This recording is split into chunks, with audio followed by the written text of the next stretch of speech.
देशवासियों को मिली 3 नई वंदे भारत की सौगात। पीएम मोदी ने वंदे भारत ट्रेनों को दिखाई हरी झंडी और कहा कि उत्तर से दक्षिण तक देश की विकास यात्रा को जोड़ने में मिलेगी मदद। नई वंदे भारत की सौगात के बाद बोले पीएम मोदी, कहा उत्तर से दक्षिण तक देश की विकास यात्रा में एक और नया अध्याय। ट्रेनों का ये विस्तार विकसित भारत की ओर बढ़ रहा है कदम। दिल्ली में जिला न्यायपालिका पर 2 दिवसीय राष्ट्रीय सम्मेलन। पीएम मोदी ने राष्ट्रीय सम्मेलन का किया उद्घाटन। कार्यक्रम के दौरान जारी किया डाक टिकट और सिक्का।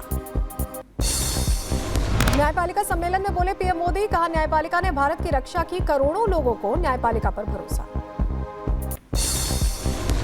सम्मेलन के दौरान महिलाओं को लेकर बोले प्रधानमंत्री नरेंद्र मोदी, कहा महिलाओं पर अत्याचार चिंताजनक है। उन्होंने कहा कि कई कड़े कानून जो है बने हैं और जल्द न्याय से कम अपराध होंगे।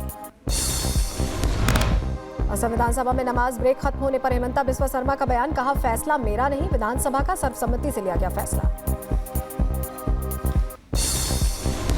सीएम हेमंता के फैसले का केंद्रीय मंत्री गिरिराज सिंह ने स्वागत किया और कहा कि हेमंता ने एक देश एक कानून के रूप में एक कदम बढ़ाया है।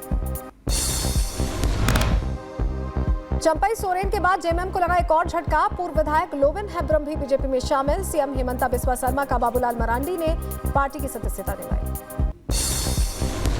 बीजेपी में शामिल होते ही लोबिन हेम्ब्रम ने हेमंत सरकार पर निशाना साधा और कहा कि बांग्लादेशियों को बढ़ावा देती है जेएमएम सरकार। शंभू बॉर्डर पर किसान मोर्चे में शामिल हुए पहलवान विनेश फोगाट किसानों के समर्थन में दिया बयान, कहा सरकार को बड़ा दिल दिखाना चाहिए और बातचीत करनी चाहिए। उत्तर प्रदेश के बागपत में विशेष समुदाय के लोगों ने पीआरवी जवान के साथ बसलूकी की। अभद्रता की सारी हदें पार कर दी गई। वीडियो सोशल मीडिया पर वायरल हुआ। जम्मू के कुजवानी में सड़क हादसा। तेज रफ्तार मिनी बस बिजली के खंभे से टकराकर पलटी। हादसे में 1 की मौत, 8 घायल। सीसीटीवी आए सामने। जामनगर में भारी बारिश के बाद उफान पर सासोई बांध जान जोखिम में डालकर सड़क पार कर रहे हैं लोग। पानी के तेज बहाव के बीच बाइक सवार का वीडियो सामने आया। यूपी के आगरा में भारी बारिश से हाईवे बना तालाब। सड़कों पर डूबी आई कार और ट्रक की तस्वीरें सामने आई हैं। पानी भरने से कई वाहन खराब भी हुए हैं। उत्तर प्रदेश के रायबरेली में बारिश के बाद बाढ़ जैसे हालात। पानी में डूबे नजर आए डलमऊ की 16 घाट। वाराणसी में कम हुआ गंगा नदी का जलस्तर। पर्यटकों में आई कमी। 80 घाट से वापस जा रहे यात्री। प्रशासन की बड़ी चिंता। इधर आंध्र प्रदेश के विजयवाड़ा में जमकर हुई बारिश। कई जगहों पर बनी जलभराव की समस्या। स्थानीय लोगों और राहगीरों को करना पड़ रहा है मुश्किलों का सामना। गुजरात के गृह मंत्री हर्ष सांघवी ने वडोदरा का किया दौरा। बाढ़ के बाद शहर में सफाई कार्य कराने को लेकर अधिकारियों को दिए उचित निर्देश। गुजरात के वडोदरा में लगातार बारिश से बुरा हाल है। जेसीबी के जरिए लोगों का रेस्क्यू किया जा रहा है। सभी को सुरक्षित स्थान पर पहुंचाया गया। वडोदरा में भारी बारिश के बीच पानी में गरबा खेलते नजर आए लोग। डांस का लुत्फ उठाते दिखे लोग। सोशल मीडिया पर वायरल हुआ वीडियो। गुजरात के कल्याणपुर में भी लगातार बारिश से बुरा हाल है। 22 लोगों का रेस्क्यू कर उन्हें सुरक्षित स्थान पर पहुंचाया गया। पुणे में एक दुकान के बाहर दंपत्ति के आभूषण पर चोरी होने की जानकारी मिल रही है। 4,95,000 रुपए पे सोने के आभूषण की कीमत बताई गई। चोरी का वीडियो भी सामने आया। उत्तर प्रदेश के बरेली में जुलूस के दौरान बवाल हुआ। 2 पक्षों के बीच जमकर मारपीट हुई। सूचना के बाद पुलिस ने घटनास्थल पर पहुंचकर शांत कराया मामला। दिल्ली के ख्याला इलाके में 6 दिन की बच्ची की हत्या। मां पर लगा हत्या का आरोप। पुलिस ने हत्या का मामला दर्ज कर जांच शुरू की। आंध्र प्रदेश के विजयवाड़ा में हादसा हुआ। भारी बारिश की वजह से अपुदादे के घर जो है वो गिर गया और हादसे में 1 की मौत हो गई।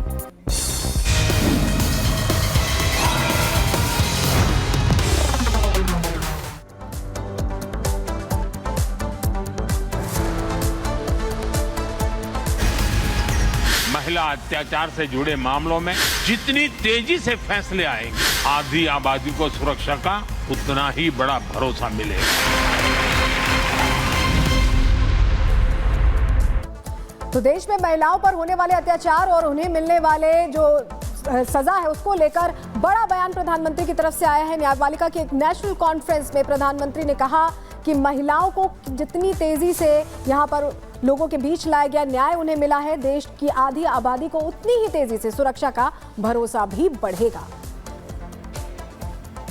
महिलाओं के खिलाफ अत्याचार, बच्चों की सुरक्षा समाज की एक गंभीर चिंता है। देश में महिलाओं की सुरक्षा के लिए कई कठोर कानून बने हैं। 2019 में सरकार ने फास्ट ट्रैक स्पेशल कोर्ट की स्थापना की योजना बनाई थी।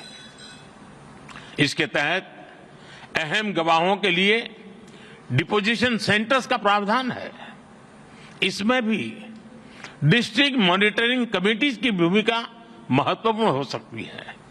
इस कमेटी में डिस्ट्रिक्ट जज, डीएम और एसपी भी शामिल होते हैं।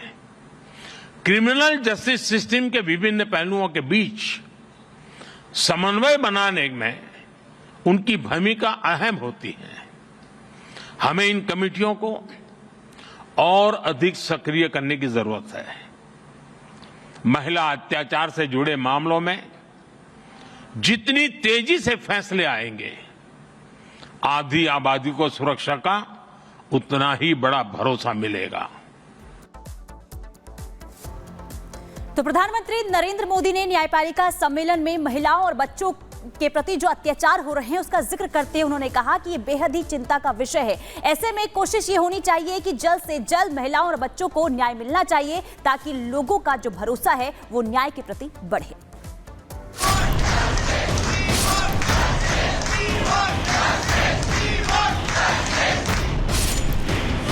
आज महिलाओं के खिलाफ अत्याचार, बच्चों की सुरक्षा समाज की एक गंभीर चिंता है। कोलकाता में लेडी डॉक्टर से रेप और फिर हत्या की वारदात के बाद देश के लोगों का गुस्सा फूट पड़ा है। इंसाफ के लिए लोग सड़कों पर उतर आए हैं। इसी आक्रोश के बीच पीएम मोदी ने दिल्ली की भारत मंडपम में महिलाओं और बच्चों की सुरक्षा का मुद्दा उठाया। साथ ही महिलाओं और बच्चों को जल्द से जल्द न्याय दिलाने के लिए जरूरी प्रयासों पर भी बात की। पीएम मोदी ने देश में महिलाओं और बेटियों पर हो रहे अत्याचार पर चिंता जताई। उन्होंने कहा कि महिलाओं बच्चों के खिलाफ अत्याचार चिंता का विषय है। देश में महिलाओं और बच्चों की सुरक्षा के लिए कठोर कानून बने हैं, लेकिन इन कानूनों को और सक्रिय करने की जरूरत है। महिला अत्याचार से जुड़े मामलों में जल्द फैसले आए, जिससे आधी आबादी को भरोसा मिलेगा। आज महिलाओं के खिलाफ अत्याचार, बच्चों की सुरक्षा समाज की एक गंभीर चिंता है। देश में महिलाओं की सुरक्षा के लिए कई कठोर कानून बने हैं। 2019 में सरकार ने फास्ट ट्रैक स्पेशल कोर्ट की स्थापना की योजना बनाई थी।